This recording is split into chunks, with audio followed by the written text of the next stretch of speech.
everyone, my name is Chloe, and today I'm here to do a homeschool update. So if you guys are new to the channel, you probably haven't seen a homeschool video, and about half of you are not even going to watch this, and that's totally fine. I just wanted to update on our homeschool journey. So at the beginning of the year, we started homeschooling our then 4, almost 5-year-old. And my purpose in sharing is because I cannot find a channel that is a first-time homeschool mom that has no idea what she's doing. My intention is not to really teach you or help you with anything because I don't know what I'm doing myself. It's more to give you solidarity if you're in this first year with me, and to kind of just discuss things as we go. And so you can see the real life process of figuring it out, because there's so many absolutely wonderful homeschool moms here on YouTube that I follow, and I watch all their content, and I trust them for curriculum reviews and all of that kind of stuff. But they all seem to have it so put together, and so many are combining different curriculums and doing things that are so perfect for their kids, and they just seem to have it all together. And you guys, I don't. And so just a brief history. I won't talk too long about our history of this last year, but we started homeschooling August 16th. That's when school started around here. So we started around then. And the reason we did it is because my daughter, my oldest, she turned 5 at the end of January, and she is just very eager to learn, very eager for school, just so eager. And so I wanted to go into this year not stressing, not pressuring, not forcing every day, not forcing anything, just kind of following her cues. And so I will say that was one success that we had this year. But we started August 16th, and then on August 26th, I found out I had to have an emergency C-section, and our baby was born 2 months early. So then we spent almost 2 months in the NICU. So homeschooling just kind of took a back seat. And now we have definitely picked things back up. The baby is 7 months old, and she's doing awesome. And so we're finally back into regular life. But this year has been interesting. So I'm going to talk about what we're currently using, and a little bit of what we've tried and not liked, and kind of where we're going to go next year, I think. So let's just get into it. So for language arts, we did the Good and the Beautiful Level K primer, and that is something that you do before kindergarten, just to kind of make sure your kids are ready. And we had done some All About Spelling. We had done all of that kind of stuff, and All About Spelling was way too slow for her, and it was too monotonous, too redundant, too kind of the same thing every day.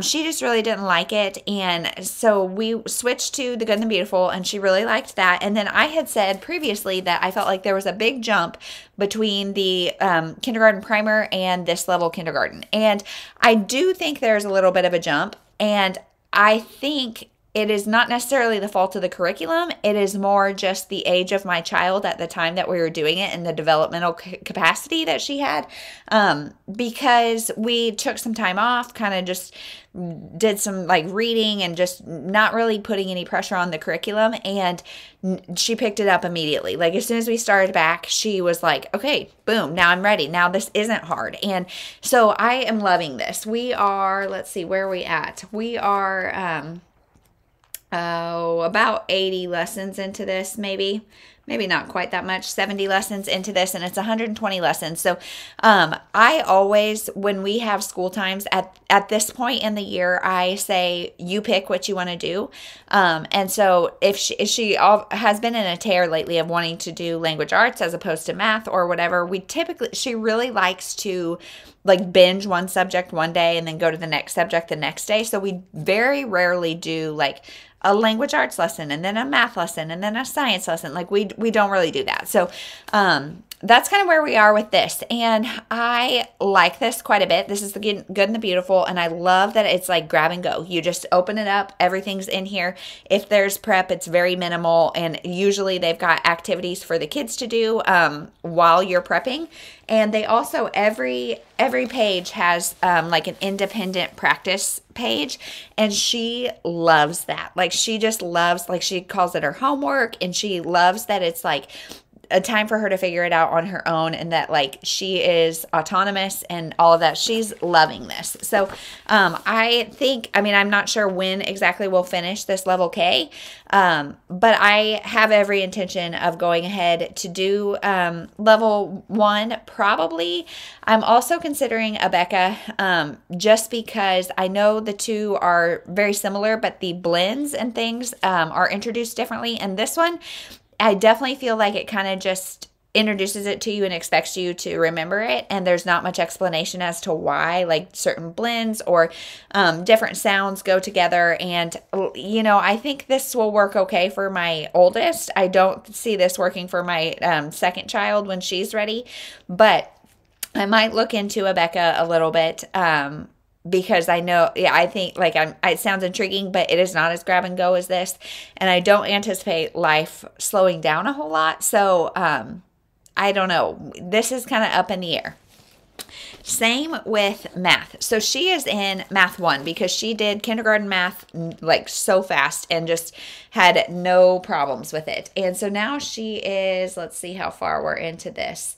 Oh gosh, about 45 lessons into this first grade math, and she's loving it. But again, with very similar to the language arts program, I feel like there are certain concepts that the why is not really explained. It's just like, okay, here's a lesson, like the tens place and ones place. That is something that I know she does not fully understand, and it's because it is introduced but not explained, and then it's like circled back around. I love that it's like cyclical like that. Like it comes back, and every time they add more information, but I feel like we need a little more upfront. And so same, I'm kind of considering Abeka just because I also know that it is very colorful. We have like a hand-me-down of a level kindergarten Abeka, and I really like it.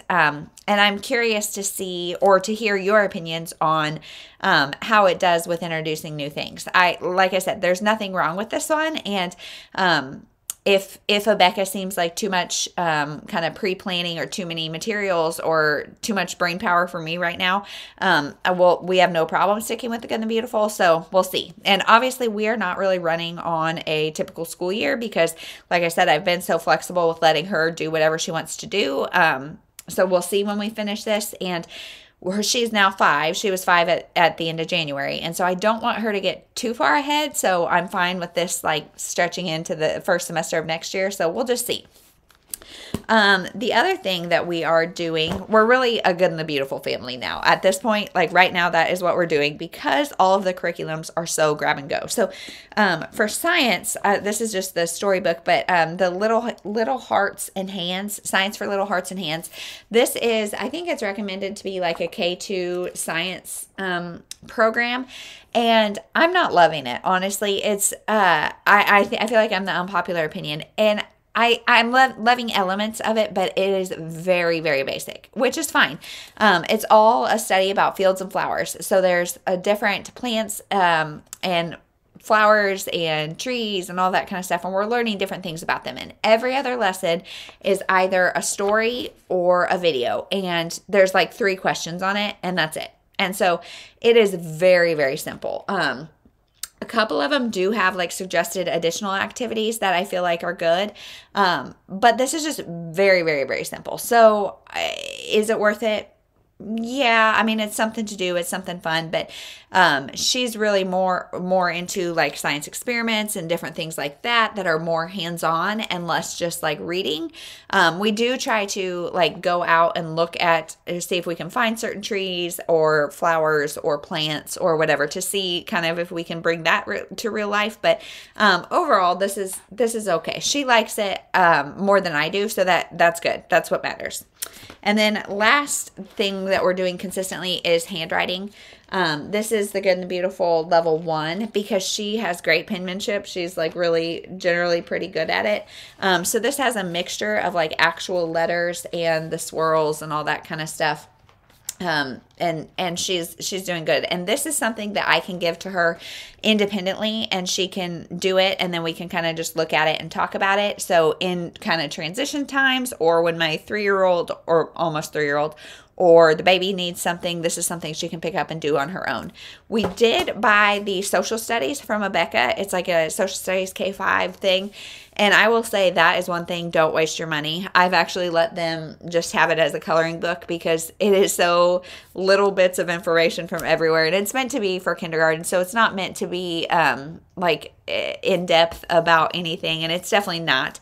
It is it's just not worth anything, honest. I mean, it's not worth not worth buying, honestly. I would not say it's worth buying. So that's kind of everything we're doing right now. And for now, I'm very happy with the Good and the Beautiful. I'm really happy with handwriting. I'm okay with science. Science, we also get, my parents got them, or my grandmother actually got them KiwiCo and Koala crates, and that does such good STEM stuff and science stuff. And so science, I'm not looking for an additional curriculum. This was just kind of something that I thought looked interesting, and we'll continue to do it until we finish it. There's not that many lessons, and so we're already like halfway through, and when we're done, we're done.